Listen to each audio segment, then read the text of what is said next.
All right, on this segment, I'm just gonna make a quick video. Somebody asked me a question. Eric Aerosol on my YouTube comment section. He just asked me.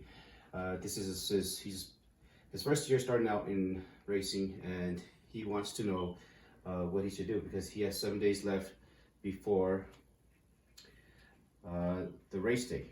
Because his first race is next weekend. So.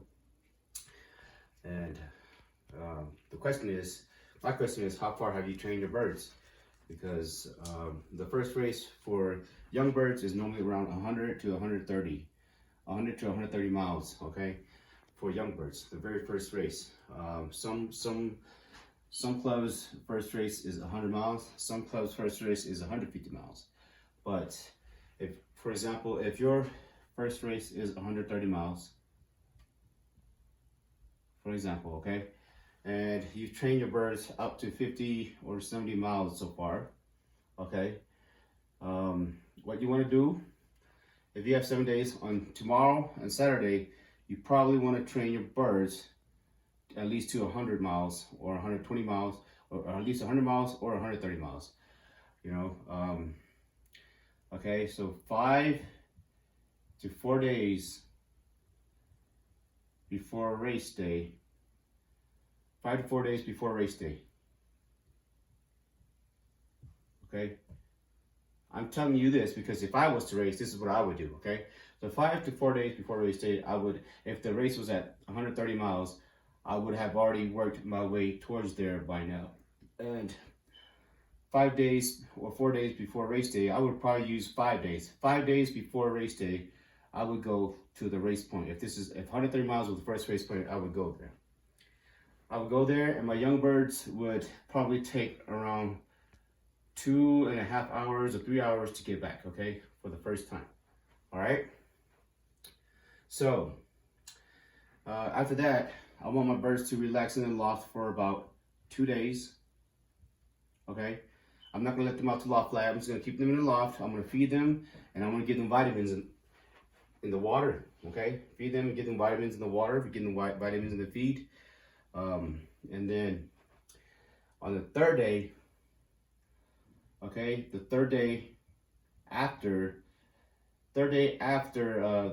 you've flown from the race point, you want to loft fly, okay? You want to loft fly, you want to just let them relax. You don't want to force them to fly up. You just want them to fly and let them feel like, you know, like that's what they're supposed to do. You know what I'm saying? Like they can enjoy the yard. You're not forcing them to leave and all that stuff, okay? And then on the very last day, the nighttime before you basket the birds, you could loft fly them, and you want to call them in, okay? When you call them in, you want to feed them, but make sure you control your feed depending on how long they're going to be in the basket. You want to make sure you control how much feed they get. You don't want to feed them too much. I believe that they fly much better from 130 miles. You want to feed them like half to 3/4 of the amount that you normally feed. I would probably say 3/4, because if you have 20 birds, and in 20 birds you normally feed like 20 ounces of feed.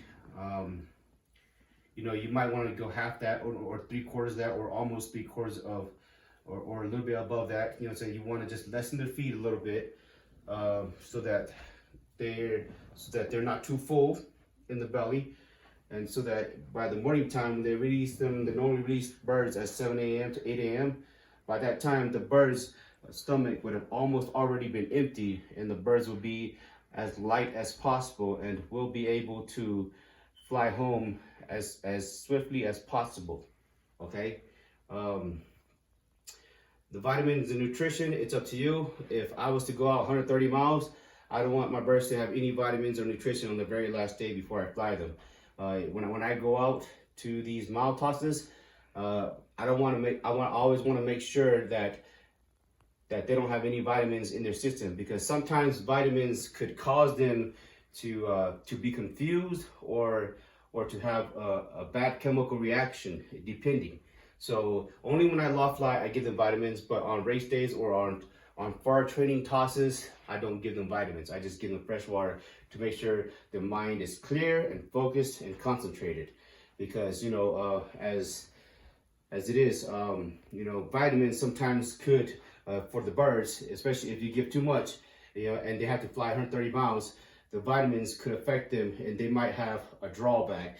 They might get depressed, or they might be too excited or too alert or whatever else. You know what I'm saying? When they're in sport and in competition, I like, everybody else might be different, but for myself, I like my birds to just be natural and clear-minded and not boosted on any sort or type of vitamins, you know what I'm saying? Because I like them to just be as natural as possible. You get all the vitamins they need within the 2 days, but the third day, you want them to be able to just, you know, say, have a clear mind and a fresh body, and just give them lots of fresh water. You could probably add some lemon into the water or something, lemon or you know, or something sweet. You know what I'm saying? But you want to keep them kind of, you know, like away from all the vitamins during the day before they are going into the race, so that their minds can stay focused and concentrated, so that their equilibriums stay well. You know, because vitamins sometimes act like drugs to a pigeon, and that could sometimes have a very positive effect or a very negative effect. But to know the quality of your pigeons, it's best to fly them natural, okay? And that's that. So it's up to you. I'm just letting you know. Okay, so this is all I wanted to make real quick. And this is because a YouTube commentator asked me the question, his race is next week, so what should he do? And his name is Eric Erizal on the previous video before this one. He asked me the question on my training. I believe it's on the training video, right? Or on one of those, the training method videos, or one of those. But yes, so all right, Eric Erizal, I hope this helps you. And for all you other YouTubers out there, I hope you kind of get the concepts of what I would do. I mean, you guys might do something different than I do, and your guys' way might be better than my way. But since he asked me, I told him what I would do. Since I'm not racing in a club, and I might not ever have the time to race in a club, because I'll probably be pretty busy in the coming days and years. So I'm just letting you know what I would do, and you try it out. And if you win, let me know. All right, and or if you have really good results, let me know. Or if you have really bad results, let me know. But it's good to start your own channel, and so we can keep in touch and see how each other flies and whatever else, because we're all here to learn from each other and everything else. So, all right, you guys, take care, and until the next video.